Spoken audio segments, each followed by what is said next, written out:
High rise society में खराब flat का निर्माण दूसरों के लिए कितना खतरनाक हो सकता है, इसकी एक दर्दनाक तस्वीर गाजियाबाद के तुलसी निकेतन इलाके से सोमवार शाम को देखने को मिली, जहां एक बड़ा हादसा हो गया। फ्लैट नंबर 1295 में बने एक जर्जर मकान का छज्जा अचानक से गिर गया, जिससे नीचे खड़े मामा और भांजे की मौके पर ही दर्दनाक मौत हो गई। मृतकों की पहचान 5 वर्षीय वंश और 25 वर्षीय आकाश के रूप में हुई है। बताया जा रहा है कि आकाश और उसका भांजा किराना स्टोर से सामान लेने गए थे, तभी पहली मंजिल से टॉयलेट समेत छज्जा अचानक से नीचे गिर पड़ा और दोनों उसकी चपेट में आ गए। मिली जानकारी के अनुसार ये फ्लैट शबीना नाम की महिला का है, जो पहली मंजिल पर रहती है। हादसे के वक्त वो घर में ही थी। घटना के बाद मौके पर चीख पुकार मच गई और स्थानीय लोग बड़ी संख्या में इकट्ठे हो गए। स्थानीय पार्षद विनोद कासना ने बताया कि हादसा जर्जर निर्माण की वजह से हुआ। जिस फ्लैट में हादसा हुआ उसे गाजियाबाद विकास प्राधिकरण की ओर से पहले ही गिराने का नोटिस दिया जा चुका था। अब सवाल यही है कि हाई राइज सोसाइटी में खराब फ्लैट का निर्माण कितना खतरनाक दूसरों के लिए साबित हो सकता है।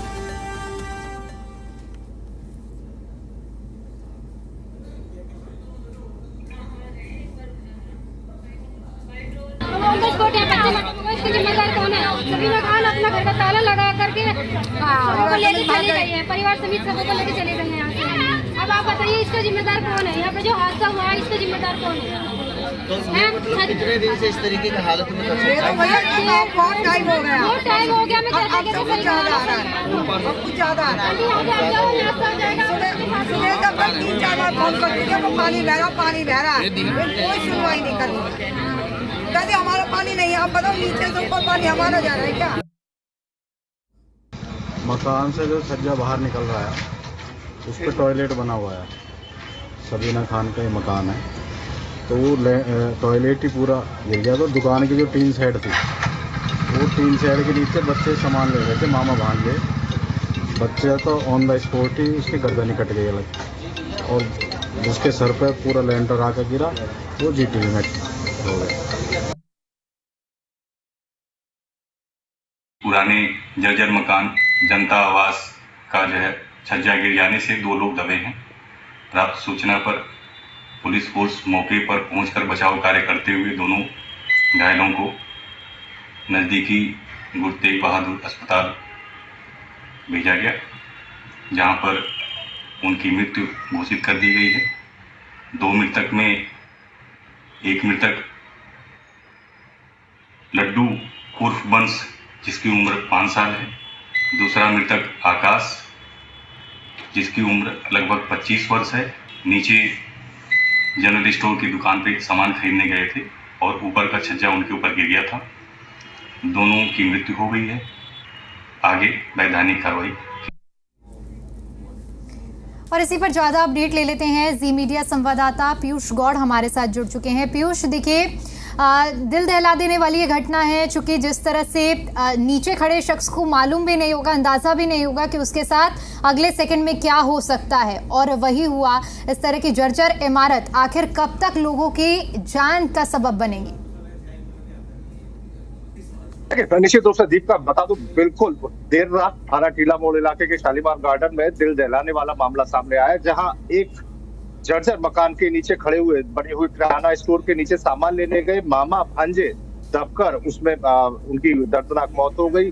तो वंश और उसके मामा आकाश दुकान पर सामान लेने के लिए गए थे, तभी ऊपर से छज्जा गिरा। छज्जे के ऊपर टॉयलेट बना हुआ था और वो पूरा लेंटर और पूरा मलबा दोनों के ऊपर आके गिरा, जिसमें जो वंश था उसकी गर्दन कट गई। आप समझिए कि गर्दन धड़ से अलग हो गई, तो कितना दर्दनाक ये पूरा दृश्य रहा होगा। और मामा के काफी चोटें आई, जिसके बाद उसे जीटीबी अस्पताल भेजा गया, जहां उसकी भी मौत हो गई। तो कहीं ना कहीं निश्चित रूप से एक बेहद दर्दनाक और ये हादसा है। यहाँ ये तुलसी निकेतन जो सोसाइटी है, यहाँ जो आवासीय फ्लैट है, ये 30 से 35 साल पुरानी गाजियाबाद विकास प्राधिकरण की योजना है, और ऐसे में यहाँ जो ज्यादातर मकान है ये जर्जर हो चुके हैं। ऐसे में जो प्राधिकरण है उसकी तरफ से इन्हें खाली कराने के लिए नोटिस भी जारी किए गए थे। प्राधिकरण भी इस पूरी योजना को ठीक कराने के लिए कई बार कार्य योजना बना चुका है, पर योजना दर योजना जरूर बन रही है। ये शायद हादसों का ही इंतजार प्राधिकरण द्वारा किया जा रहा था कि अब तक कोई एक्शन या जमीनी स्तर की कार्रवाई यहाँ देखने को नहीं मिली, क्योंकि अधिकारियों ने कई बार इसका निरीक्षण किया, कई बार नोटिस जारी करने की बात की, इसे खाली कराने की बात की, पर कार्रवाई के नाम पर जमीनी स्तर पर जो काम देखने को मिला वो सिफर देखने को मिला। और शायद यही वजह है कि समय रहते जो काम था या ये जो रिहायशी इलाका था ये खाली नहीं कराया गया, इनके रखरखाव और मरम्मत नहीं कराई जा सकी। यहाँ तक कि कई यहाँ जो इलाके हैं यहाँ सीवर पाइपलाइन नहीं है। पाइपलाइन ना होने की वजह से सड़क पूरी तरह से तैयार नहीं है, जगह जगह सड़क टूटी हुई है। ऐसे में पानी जो मकान है उनकी नींव में सीधा भरता हुआ नजर आता है। और बारिश के समय में तो ये इलाका 3 से 4 फीट पानी से भरा हुआ रहता है। तो ऐसे में मकानों का जर्जर होना लाजमी है। जब सीवर लाइन यहाँ पर सही तरीके से नहीं बनाई गई है तो कहीं ना कहीं सारी खामियां इस योजना को लेकर है, जिसको लेकर कहीं ना कहीं अधिकारियों को भी अंदेशा था कि कोई हादसा पेश आ सकता है। इस वजह से नोटिस की कार्रवाई तो की गई पर जमीनी स्तर पर कोई काम देखने को नहीं मिला, जिसकी वजह से ही ये पूरा हादसा पेश आया, जिसमें भांजे और मामा की दर्दनाक मौत हो गई है। बिल्कुल पीयूष, जिस तरह से तमाम बातों का आप एक बार जिक्र भी कर रहे हैं, एक बार फिर से हम समझना चाहेंगे, क्योंकि इस तरह का ये पहली कोई घटना नहीं है। इस तरह की कई एक घटना जो जर्जर इमारतों की वजह से सामने आती हैं और लोगों के लिए काल बनकर सामने आती हैं। लेकिन बड़ा सवाल यही है कि प्रशासन अपनी तरफ से कार्रवाई करके नोटिस देके क्या जिम्मेदारी खत्म हो जाती है, और क्या उन नागरिकों को भी इसका ध्यान नहीं देना चाहिए कि ताकि इस तरह की घटनाएं ना हो? अगर समय रहते ध्यान दिया होता तो 2 मासूम जिंदगियां नहीं गई होती ना। बिल्कुल, निश्चित रूप से मैं यही कह रहा हूं कि अधिकारी शायद अपनी गर्दन बचाने के लिए नोटिस देने की कार्रवाई कर लेते हैं, क्योंकि नोटिस दे दिया तो कहीं ना कहीं जब कागजों में कार्रवाई आगे बढ़ती है तो वो कह सकते हैं कि हमने कार्रवाई की थी, हमने नोटिस दिया था, हमने चेताया था लोगों को, हमने खाली करने के लिए कहा था। तो वो कहीं ना कहीं जो कागजी कार्रवाई है वो पूरी करके शायद अपनी गर्दन बचा लेना चाहते हैं। पर उन जिंदगियों का सवाल क्या, जो मासूम और ये 25 वर्षीय युवक पूरे मलबे के नीचे दबकर मर गए, तो इनका जिम्मेदार कौन? कहीं ना कहीं अब जिम्मेदारी तय करनी चाहिए कि अधिकारियों ने समय रहते काम क्यों नहीं किया, क्योंकि 1-2 साल पुरानी योजना नहीं है, 30 से 35 साल पुरानी ये पूरी योजना है। यहाँ अब तक विकास कार्य क्यों नहीं कराए गए? क्यों यहाँ सीवर लाइन का काम नहीं कराया गया? क्यों यहाँ सड़कों का काम ठीक कराया नहीं गया? और जबकि ये इतनी पुरानी योजना के बाद दिल्ली बॉर्डर से सटी हुई है, तो ऐसे में एक महत्वाकांक्षी योजना इसे कहा जा सकता था कि ये बेहद महत्वपूर्ण और महत्वाकांक्षी योजना गाजियाबाद विकास प्राधिकरण की थी, जहां ये पूरा हादसा पेश आया है। क्योंकि